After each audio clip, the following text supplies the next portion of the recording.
नमस्कार दोस्तों, good morning दोस्तों। आपका हमारे यूट्यूब चैनल में बहुत बहुत स्वागत है। तो चलिए दोस्तों, आज हम जानेंगे जो विश्व का मानचित्र है उसमें कितने महाद्वीप और कितने महासागर हैं। तो वैसे तो दोस्तों इसमें बहुत सारे द्वीप उपस्थित हैं और सागर उपस्थित हैं, पर प्रमुख रूप से यानी कि मुख्य रूप से दोस्तों जो विश्व का मानचित्र है उसको 7 महाद्वीपों में और 5 महासागरों में विभाजित करके अध्ययन करते हैं।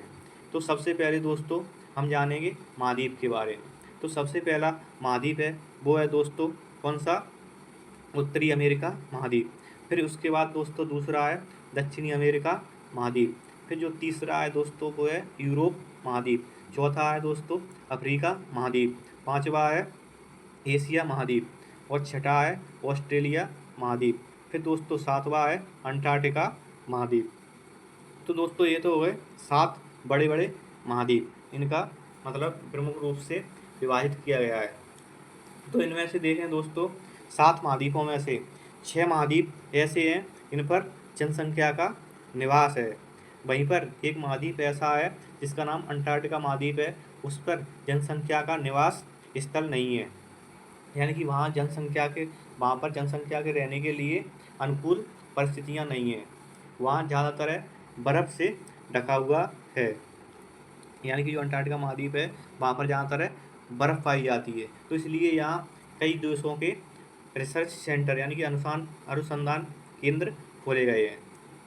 तो दोस्तों अब इसके बाद देखते हैं महासागर।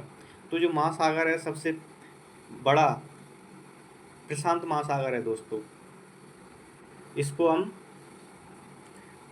एशिया और अमेरिका को पृथक करने वाला महासागर भी कहते हैं, क्योंकि जो जो सबसे बड़ा प्रशांत महासागर है वह एशिया और महाद्वीप को अलग करने के साथ इसमें सबसे बड़ा गड्ढा यानी कि गर्त है, इसे मरियाना खाई के नाम से जाना जाता है, जो दोस्तों कहाँ पर स्थित है? जो पूर्वी एशिया के पूर्वी एशिया के कुछ ही दूरी पर स्थित है, जो कि विश्व का सबसे गहरा गड्ढा यानी कि गर्त स्थित है, इसी प्रशांत महासागर में पाया जाता है। फिर दोस्तों इसके बाद दूसरा आता है हिंद महासागर। जो कि हिंद महासागर है वो प्रशांत महासागर और अटलांटिक महासागर के बीच में स्थित है, और यह अफ्रीका महाद्वीप और एशिया महाद्वीप और ऑस्ट्रेलिया से जुड़ने के साथ दक्षिणी जो महासागर है जिसे अंटार्कटिका महासागर के नाम से भी जाना जाता है, इससे ये जुड़ा हुआ है दोस्तों। फिर दोस्तों इसके बाद आता है अटलांटिक महासागर। जो दोस्तों अटलांटिक महासागर है उसे उत्तरी अटलांटिक और दक्षिणी अटलांटिक में विभाजित किया गया है। जो उत्तरी अटलांटिक महासागर है वह उत्तरी अमेरिका और पश्चिमी यूरोप के साथ पश्चिमी और उत्तरी अफ्रीका से जुड़ा हुआ है। वहीं दोस्तों फिर इसके बाद आता है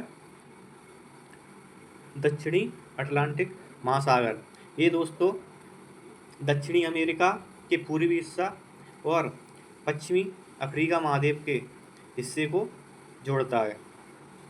फिर दोस्तों इसके बाद आता है आर्कटिक महासागर। आर्कटिक महासागर है दोस्तों ये उत्तरी यूरोप और उत्तरी एशिया महाद्वीप के ऊपर स्थित है। यहाँ दोस्तों ज़्यादातर बर्फ़ पाई जाती है, इसलिए यहाँ भी मानव के रहने के लिए अनुकूल स्थिति नहीं है। फिर दोस्तों इसके बाद आता है पांचवा अंटार्कटिका ओशियन यानी कि अंटार्कटिका महासागर, जो कि दक्षिणी महासागर के नाम से भी जाना जाता है। यहाँ भी दोस्तों लगभग हिस्से में बर्फ़ पाई जाती है, क्योंकि यह अंटार्कटिका महाद्वीप से जुड़ा हुआ है। तो दोस्तों ये तो हो गए प्रमुख रूप से 5 महासागर और 7 महाद्वीप। 7 महाद्वीप में 6 महाद्वीपों पर तो दोस्तों जनसंख्या निवास करती है, क्योंकि जो यहाँ की जो परिस्थितियाँ हैं वो वातावरण के अनुकूल हैं। वहीं दोस्तों अंटार्कटिका महाद्वीप है वहाँ जलवायु विपरीत पाई जाती है, इसलिए यहाँ मानव के रहने के लिए अनुकूल परिस्थितियाँ उपलब्ध नहीं हैं। तो दोस्तों ये हो गए प्रमुख रूप से महासागर और महाद्वीप का अध्ययन मैप की सहायता से, जो कि आपको अगर आप अच्छे से इसको ऑब्जर्व कर लोगे 1 से 2 बार तो आपको एक लंबे समय तक याद रहेगा। आपको जो रट लेते हो बार बार, वो आपको रटने की अब ज़रूरत नहीं पड़ेगी, क्योंकि आपने एक बार अच्छे से इसको ऑब्जर्व कर लिया ना, तो एक बार और रिवाइज कर लिया तो ये बहुत लंबे समय तक आपके दिमाग में एज अ इमेज के फॉर्म में फीड हो जाएगा। तो चलिए दोस्तों, आज के लिए इस वीडियो में इतना ही।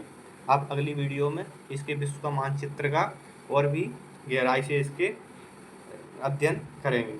तो दोस्तों, थैंक्स वॉचिंग दिस वीडियो।